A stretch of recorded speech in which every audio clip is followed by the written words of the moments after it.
What's the worst gig you've ever done? I can think of several.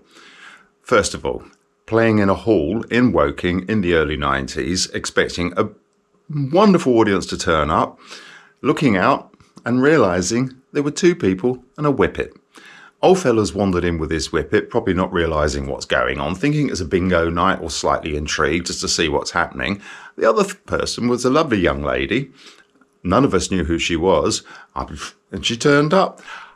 Perhaps it wasn't the worst gig because she and I spent some time together after that, so I shouldn't really complain about that one. But I don't think any of them paid, and I certainly don't know what the whippet would have paid, but that was not the world's best gig. Anyway, we just treated it as a rehearsal, and that's all you can really do.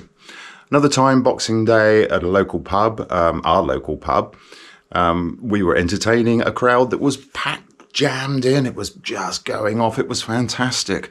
The kind of pub that you couldn't get to the bar because it was so small and packed. You had to walk out into the street, out one door, into another door, to the bar, carry a pint back in. Anyway, halfway through the set, it's really going off, and some idiot's ordered a stripper for someone's birthday. So in comes the stripper, stands in front of us, the band. We have to stop.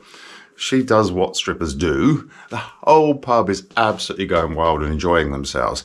Two problems for us. First of all, we're behind the stripper. I'll just leave that hanging there, shall I? Second one, after her and Amanda leave, we have to pick up this gig. We have to follow that. How do you follow that? Crazy. Okay, another one. I remember going to London in a van. I joined a band about 3 days before a gig, playing originals. Piled into the back of the van.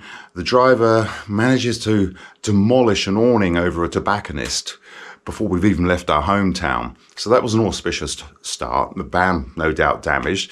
Get to the gig in London, and I suddenly realised I really actually don't know any of the songs. I've got no idea how to play what they're playing. And so I had to follow the guitarist for about half an hour and just see what he was doing. Luckily, there was a good saxophonist in the band who was very loud. So I think that sort of covered the whole thing and pulled it off, really. But, you know, there's been some real shockers. And perhaps that's why I don't gig anymore. You just, you know, you get to a point where you're not willing to put yourself through that anymore. So there you go. What's your worst gig ever?